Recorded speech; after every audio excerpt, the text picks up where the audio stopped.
선생님 이번에 이제 저희가 또 설문조사를 네네. 저번에 이어서 또 했는데요. 네. 지난번에 있는 거에 또 다른 항목이었어요. 네. 그렇군요. 에버노트의 관심사. 그렇죠. 어떤 걸 활용하고 싶은가. 지난번에는 어떤 걸 사용하고 있는지. 네. 그다음에 이번에는 어떤 용도로 제일 사용하는데 네. 그 중에 제일 안 되는 네. 어려운 것들이 뭐냐? 지금 하고 싶은 거. 네. 첫 번째 뭐 여러 가지 상황이 있는데 가장 많은 사용자가 자료 관리였어요. 자료 관리. 예. 그래서 개인 DB 관리. 네, 맞습니다. 그 에버노트를 사용하는 목적이 가장 큰 게 자료를 좀 관리하고 싶다. 이 자료 관리라는 건 사실상 이제 그 각 개인마다 네. 본인의 어떤 그 어떻게 보면 어떤 중요한 부분 자료들이 다르잖아요. 제가 또 이게 약간 소그룹 형태도 강의도 하잖아요. 네. 오면 이제 한 대여섯 분 정도 이렇게 오시면 물어봐요. 네. 에버노트를 어떤 걸 하고 싶습니까? 이렇게 그러면 한 두세 가지 이렇게 얘기하라고 하면 하나, 둘 항상 얘기하잖아요. 모든 사람의 공통사 딱 하나예요. 자료 관리. 예. 그래서 주로 이제 어떤 자료 관리냐? 그러면 웹클리핑에 대한 자료 관리를 좀 하고 싶어 하는 분이 있었어요. 웹클리핑, 그러니까 클리핑된 내용들을. 그렇죠. 네. 그러니까 클리핑을 왜 하냐라고 하면 이제 트렌드에 대한 부분. 어떤 사람은 책을 쓰려고 해요. 책을 쓰려고 하는 책을 쓰고에 대한 키워드에 대한 부분들을 또 정보를 관리하고 싶어 하는 사람들도 있고. 그 다음에 또 어떤 사람은 또 그 목사분이 있어요. 그래서 이제 그동안 이제 여러 가지 어떤 그 글들 쓴 것들, 글 쓴 것들에 대한 자료 관리들, 그리고 새로운 것도 글을 쓰려고 했을 때 거기에 첨언하려고 하는 부분들이라든가. 저도 목사님 많이 서포트 도와드린 적 있었는데 이제 성경책 같은 내용들을 에버노트에 넣어놨다가 관리하는 방법 이런 거 고민이시더라고요. 그 다음에 학교 선생님 같은 경우는 이제 학생들에 대한 뭐 과제부터 시작해서 학생들에 대한 포트폴리오, 실제 일어나는 현상들 그런 것들을 이제 고객 관리하듯이 이제 자료 관리하려고 하는 부분들. 고객 관리 얘기 나왔으니까 영업사원들 같은 경우 또 이 웹에 대한 트렌드에 대한 부분뿐만 아니라 뭐 제품, 그다음에 고객들 그런 모든 것들에 대한 자료 관리들. 그러니까 에버노트는 제가 볼 때는 그냥 자료 관리 툴 같아요. 그러니까 결국에는 에버노트는 노트 관리지만 사실상 노트가 메모인 줄 알았는데 메모를 나만 쓰는 게 아니잖아요. 네. 남의 정보도 넣다 보니까. 그렇죠. 결국에 이걸 어떻게 정리하느냐. 아까 저희가 이제 어떻게 정리하는 게 좋으냐 이런 얘기 잠깐 앞에서 했는데 이어지는 내용 같아요. 그렇게요. 그러니까 에버노트를 시작과 끝이 계속 이 얘기의 반복적인 것 같아요. 그렇게 하기 위해서 뭐 지난번에 고급 검색 얘기도 했고 노트 링크도 얘기했고 뭐 오늘 사실 그 알림이 같은 얘기도 할 거 아니에요? 그렇죠. 자료 관리하려고 하는데 특정한 자료는 나한테 이제 푸시하고자 하는 거죠. 그러니까 에버노트 그걸 도와주는 툴인 거죠. 그런 것들을 묶어서 그러니까 저 같은 경우는 가끔씩 질문 받는 경우가 이런 경우가 있어요. 강의자를 만들려고 할 때 에버노트를 어떻게 활용하냐? 그렇게 질문하는 분들도 있어요. 그러니까 강의 자료를 만들려고 하는 정확한 목적이 생기는 거죠. 그 목적이 있으니까 그 목적을 위해서 에버노트로 자료 관리를 어떻게 해서 그 강의 자료를 만드냐. 뭐 그런 부분들도 있고 결국은 우리가 일도 하는 것들도 마찬가지고 그 다음에 내가 할 일 관리나 업무 노트나 뭐 일상의 우리가 라이프 스타일에 대한 것들 아니면 아까 말한 여권이라든가 모든 것들이 그 자료 관리들이 어떻게 되어 있어서 잘 되어 있으니까 내가 빨리 찾을 수가 있는 거고 또 그렇지 않다면 또 찾기가 힘든 거잖아요. 그렇죠. 그렇죠. 그래서 소장님 그 자료 관리 관련해서는 뭐 좀 그래도 저희가 이것만 얘기해도 사실상 몇 시간 얘기할 수 있을 것 같은데 그래서 적당히 좀 에버노트로 할 수 있는 어떤 해주실 수 있는 말씀 없으세요? 자료 관리 에버노트. 저 같은 경우는 이제 자료 관리를 할 때 먼저 얘기했던 것들도 보는데 활용이라는 어떤 부분, 키워드를 좀 많이 이야기를 계속 했을 거예요. 그러니까 자료 관리도 역시나 목적이군요. 네네, 목적. 그러니까 왜 관리하냐?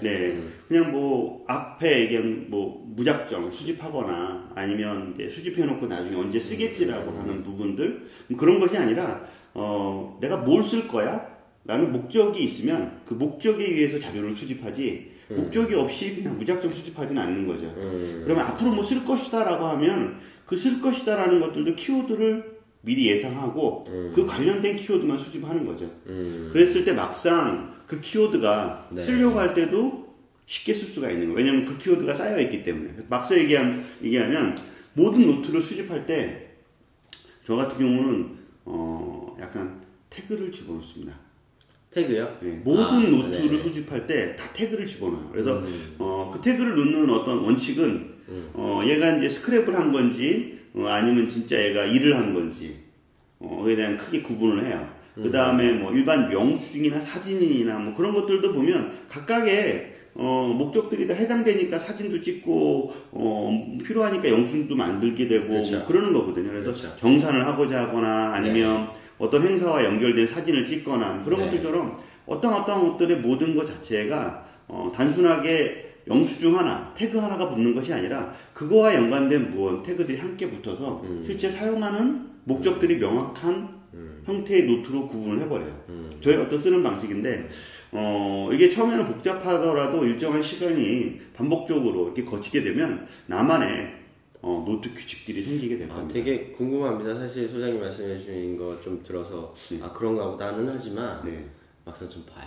네, 실제 저 같은 경우는 스크랩이다. 네, 그럼 스크랩 태그 하나 붙어요.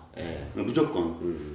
그 다음에 이제 일정한 시간이 지나면 앞서도 얘기했지만 한 달 동안 스크랩한 노트들만 리스트를 보고자 할 때 스크랩 태그 옆에다가 이제 우리가 생성 태그가 있잖아요. 그렇죠. 크리에이티드 뭐 그다음에 이제 마이너스 데이 마이너스 30 그래서 한 달간의 어떤 그 스크랩한 노트를 보고 싶다. 뭐 그래서 계속 한 달 동안 것들을 보게 하는 방식이고 또 하나는 또 이런 방식도 있어요. 뭐냐면 모든 노트에서 이번 달만 보고 싶은 거예요. 그래서 이번 달에 내가 뭘 수집했지? 그 다음에 지난달. 그래서 최근 몇 달 사이를 계속 이렇게 훑어보면서 내가 어떤 것들을 수집하고 있는지 계속 리마인드 하듯이 계속 저한테 이렇게 정보를 이렇게 보게 하는 역할. 그런 게 이제 저 같은 경우는 에버노트의 노트를 좀 제대로 활용하는 그리고 자료 관리가 이제 효율적으로 만들어지는 방법이 아닌가 싶기도 합니다. 저도 뭐 자료 관리를 갑자기 좀 생각나고 제가 어떻게 쓰고 있는지 잠깐 생각을 해봤어요. 생각을 해봤더니 이제 제가 요즘에 많이 하려고 노력하는 건 어떻게 보면 저희가 얘기했던 제목을 좀 충실히 쓰자 이것도 약간 일맥상통. 지난번에 얘기했죠. 일맥상통. 노트 규칙에 대해서. 네, 맞습니다. 그러니까 좀 가끔은 급해서 노트를 막 작성할 때도 물론 있죠. 아이디어가 있어서 갑자기 작성하고 뭐 이럴 때도 있는데 좀 그래도 하루에 한 10분에서 20분 정도씩 시간을 들어요. 에버노트에. 그래서 이제 막 작성된 노트들은 좀 정리를 해놓습니다. 그래서 가능하면 나중에 정말 아이디어 아무리 제가 좋은 아이디어라도 그냥 그거를 정리해 놓지 않으면 나중에 봤을 때 도저히 생각이 안 날 때가 맞습니다. 많아요. 이게 내가 뭘 쓴 거지? 무슨 아이디어를 넣은 거지? 그냥 이런 건 이렇게 했으면 좋겠어. 그냥 생각을 써놔도 물론 2, 3일까지는 가겠지만 그게 이제 한 달, 2달 뒤에 발견했을 때 몰라요. 근데 부기보드로 저는 메모를 되게 많이 합니다. 그래서 그 부기보드 하나 갖다 놓고 뭐 그날 생각했던 거라든가 아니면 요즘 같은 경우는 이제 책을 쓰고 있으니까 책 쓰는 아이디어들을 거기에다 되게 많이들 이렇게 프로세스들을 그려나게 돼요. 뭐 책 쓰는 아이디어뿐만 아니라 이제 거기 에버노트에 대한 다양한 기능들을 풀어가는 방법들에 대한 메모를 하는데 그렇게 중요하다고 생각하는 메모들조차도 하루 이틀 지나면 기억이 안 나는 거예요. 그렇죠. 그럴 때 이제 저의 방법들은 다시 제목을 다시 작성해요. 제목을 다시 작성하고 본문에 있는 내용의 일정한 부분들을 키워드를 입력하고 시간이 나면 거기에 있는 상세 설명들을 한 번 더 정리를 하게 돼요. 그래서 부기보드만 모아놓은 것들이 노트가 이만큼이 되고 여기 중에 비슷한 제목들이 있는 것들은 계속 합치기, 합쳐서 노트를 계속 내가 원하는 노트로 만들어 버려요. 그런 것들도 하나 있는 거고요. 하나만 더 있다면 주로 이제 해외 자료들도 많이 수집을 하잖아요. 해외 자료들 많이 수집을 하는데 수집한 자료의 어떤 웹클리퍼들은 대부분 노트 제목들이 이제 그 타이틀 그대로 가져오잖아요. 그렇죠. 그러다 보니까 이제 영어로 그대로 가져오게 되는 거죠. 근데 제가 영어로 검색하진 않거든요. 한글로 검색하지. 그러니까 한글로 검색할 키워드를 다시 노트 타이틀을 지정을 하는 거예요. 다시 바꿔서. 그러다 보니까 회의에서 이제 책 쓰기 관련된 자료들이라든가 뭐 특정한 알림이 자료 뭐 여러 가지 자료들이 있었는데 그것들만 노트 타이틀로 다시 다 정리를 하게 되니까 쉽게 원하는 자료들을 빨리 다 찾을 수 있도록 뭐 그런 것들도 부수적으로 저는 해서 자료 관리를 쌓아놓기만 하는 것이 아니라 내가 원하는 방향대로 계속해서 재정리하는 방식들 그게 없으면 자료 관리는 되지 않지 않나 싶습니다. 소장님 얘기를 듣다 보니까 제가 이런 약간의 좀 결론이 난 것 같아요. 아이디어에서 끝나지 않으려면 진짜 이게 나의 진짜의 DB가 되고 진짜 이 아이디어들이 발전되려면 아이디어들은 계속 관리되어야 되는 것 같아요. 그쵸.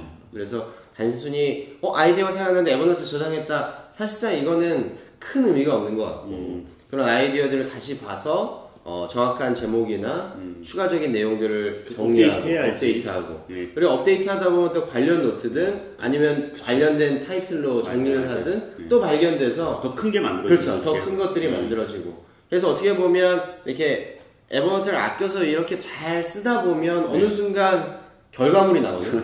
맞습니다. 사실 팟캐스트에는 대부분에 있는 한국지들이 저희가 이제 아이디어를 통해서 그거 갖고 설문이나 다른 것들을 데이터를 얻어서 만들어진 역할들이 있기 때문에 다른 생각으로 들어온 아이디어들을 그걸 가지고 계속 살을 붙이고 또 살을 붙여서 만들어지고 근데 그게 이제 하나의 자료 관리가 이제 그 구성이 되고 있는 게 아닌가 싶기도 해요. 아, 네, 그렇군요.